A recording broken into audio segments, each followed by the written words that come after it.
Okay, so here's a one tattoo breakdown of what I did in the production, which, let's sum it up. I'm a bit of a perfectionist, and I looked back at this right now before I'm doing this video, and it turns out that I went full anti-perfectionist on this, which is quite funny to me because I don't think I ever do that. But anyway, so here's the song.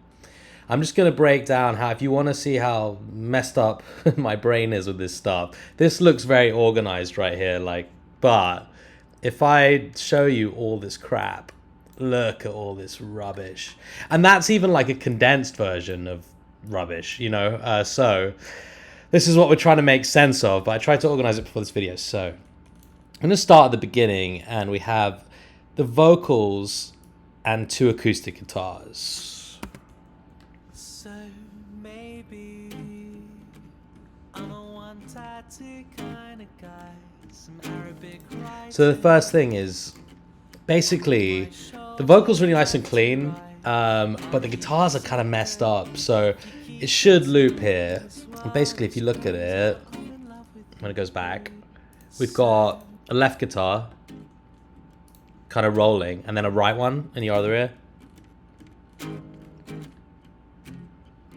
So they're slightly off. Like, they're both kind of playing slightly different rhythms, is the first thing. And the second thing is I put a cassette effect on them, so they're all like messed up. So if you see, like, this is the acoustic on the left.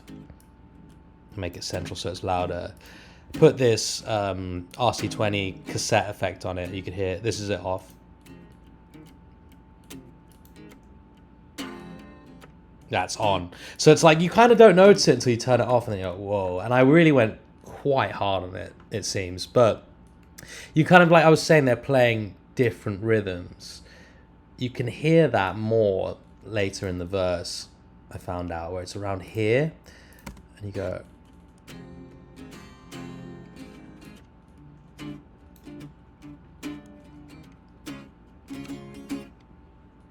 and kind of... just really messed with it a lot and tried to... it's like quite bad. You know what I mean?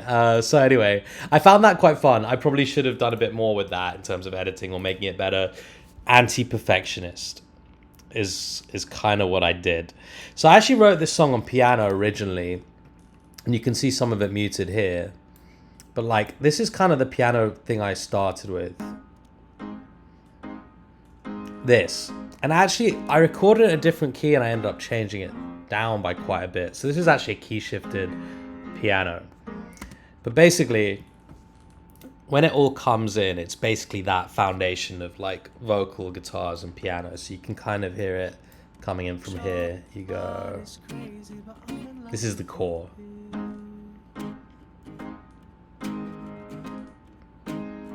And it's like, it feels like a piano song for me, but they're kind of like mixed in a way where I feel like you kind of can't tell what it is. Like, I don't think I hear the piano as much in the mix, but anyway, the main thing with this section after the intro is the room. So I messed around a lot with this. You can see a lot of the files down here. I'll leave the piano on as a guide. So like, it's kind of doing this. I did a lot of percussion, all this stuff here, a lot of percussion, tambo shaker, and then just me messing around in my living room. So you can see like brutal stomp, heel stomp, palm stomp, candle lid. I think there's a candle over there. I just like did that. It's just one mic. I basically use a AT2020, which is like a $100 Audio-Technica mic for most of this, to be honest. It's also like piano slap. That's just me hitting my piano. Clap, snaps, hairbrush smack. I must have had a hairbrush on there. I should play some of this. So basically you've got brutal stomp,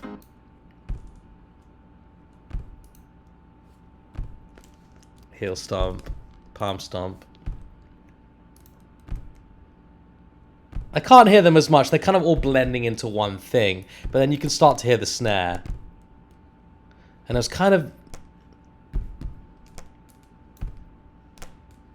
that's with the extra claps.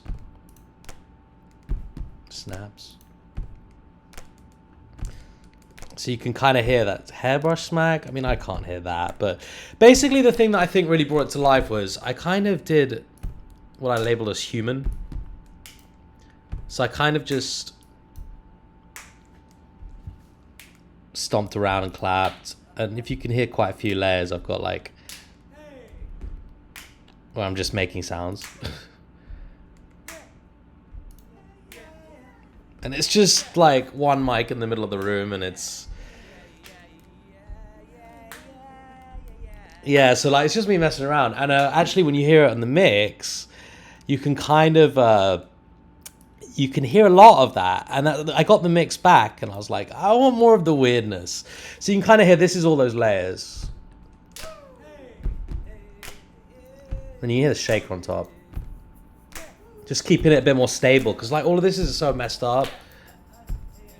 And this is probably quite edited, this tambo and shaker, just to keep it really consistent, because the rest of it is just all sloppy. And you can hear it with the piano and acoustics here. And this kind of is how it glues together to become the thing. Yeah. So that's a lot of what I did in the verses. And you kind of see as it rolls through this organ here. Just kind of chilling.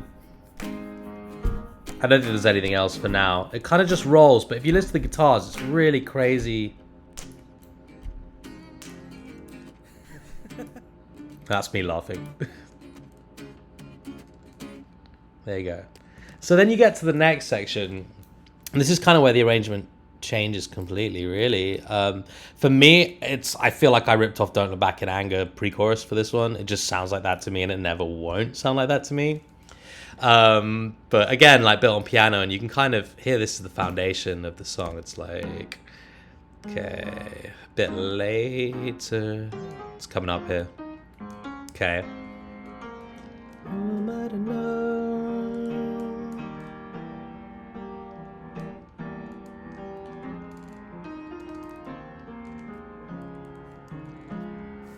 Yeah, so that's kind of what's that part in the Oasis song? It's like, so something about start a revolution from my bed because you said the something like that. Anyway, so you kind of, yeah, you got these swimming together a bit, just the guitars and these. Dum dum dum.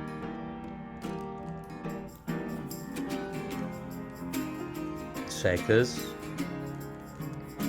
Got some organ, I guess. Just give it a bit of texture.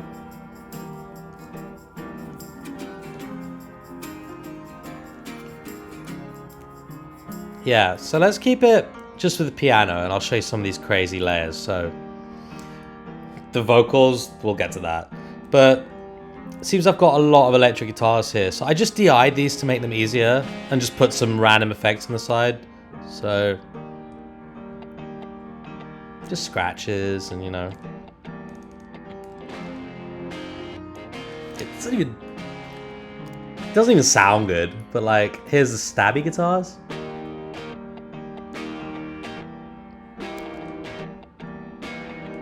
Man, they don't even change like the bass note, so that probably should sound off. But anyway, the arpeggio guitars is one of the other layers. You can hear it here.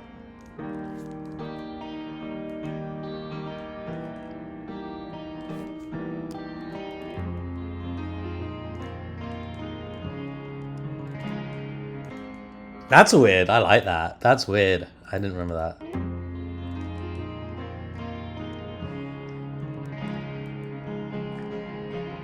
I think the thing about this song is I've got so many weird layers that just, like, the left and the right and all the guitars don't match up at all. And I think it all kind of just blends into the same thing, so it doesn't even matter, you know? So I guess if you put... That's kind of holding down, and then the crunch guitar is probably brutal. Woohoo! That's just kind of give it that, you know? Right, so that's a lot of it. What do we got on drums? I don't know. So that fill kind of comes in here.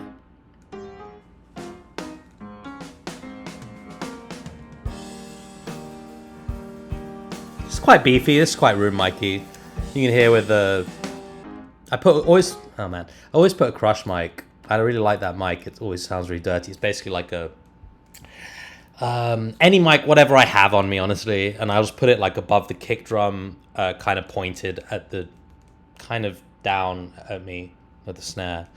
And that's just like dirty. I feel like it carries a lot of like... Can't really hear it.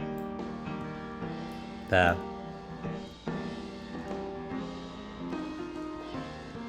This just sounds brutal. I like it. Anyway, yeah. You can hear that cut. That's a bad cut.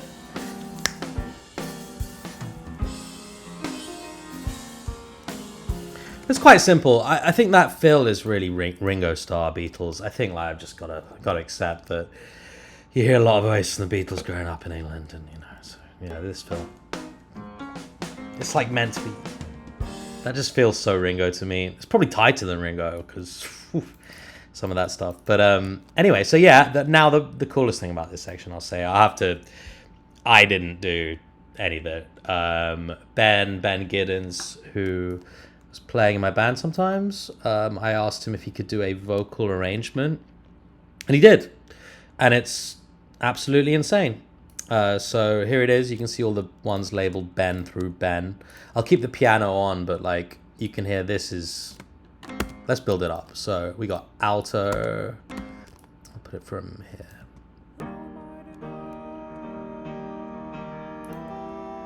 Soprano. It's kind of wild. I mean, I can't do that. But that's kind of why this section... Oh, another one. I mean, you still got the guitar layers and all that, but the section sounds really thick because of these. Add the tenor.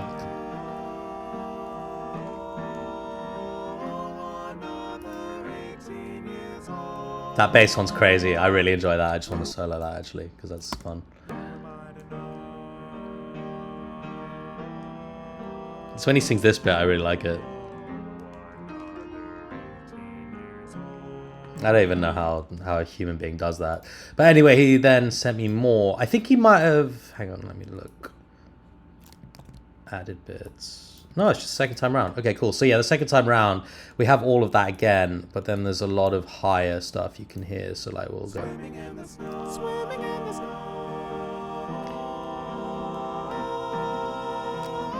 And it looks like I've edited that a bit just to...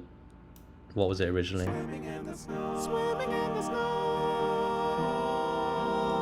Oh, I must have just changed the note or something. But anyway, yeah, he did the low as well.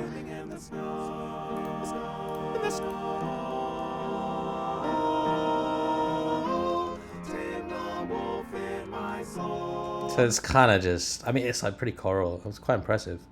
And then I've got the bass as well, I think. I've got two printed, like the DI. And then this is Ben as well. And then...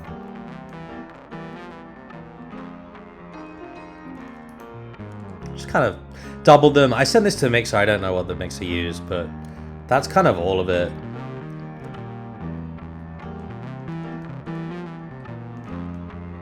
So I guess I'll just turn everything...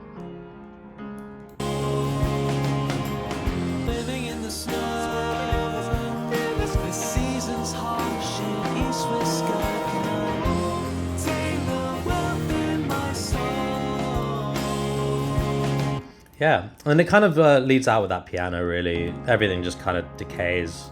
You can kind of see these fades.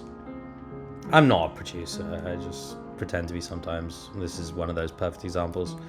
But yeah, and then it's literally high piano. So maybe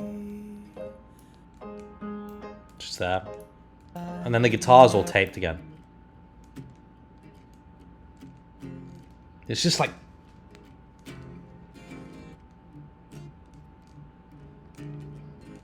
Yeah, so I kind of just poke it out. I was just messing around, and I can't believe I left a lot of this as kind of bad as it is, but it kind of just, when you put it all together, it's just fine. So I don't really have much more to say about that. Uh, that's kind of it. If you have any questions about what I did, I mean, I'll say most of it is it's just here on Logic. Most things are the 80/20/20. I think I did those vocals with my friend Oz in England. He uses I don't know what his chain is because I'm not technical, but he basically uses the big boy version of the 80/20/20, which I use it for vocals when I record here. So he uses the 80 something, just the more expensive one that's basically the same. Because he's a pro. But yeah, so basically that. I mean, the acoustic guitars I just used myself. I used, again, the 80/20/20.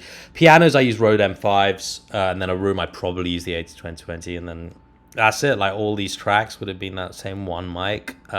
Organ, I just would have DI'd from my Nord. Ben, I can't even tell you. That was just craziness. Guitars, I usually I honestly, it's laziness. Like, if I know I'm going to use this many guitars, and I just want different sounds, it's like, if I want like my sound, I have to record it through my amp and my setup. If it's just like this, where I'm like, one's got to sound beefy, one's got to sound weird, it's like, I'll just like do it in the box, or I have some presets somewhere.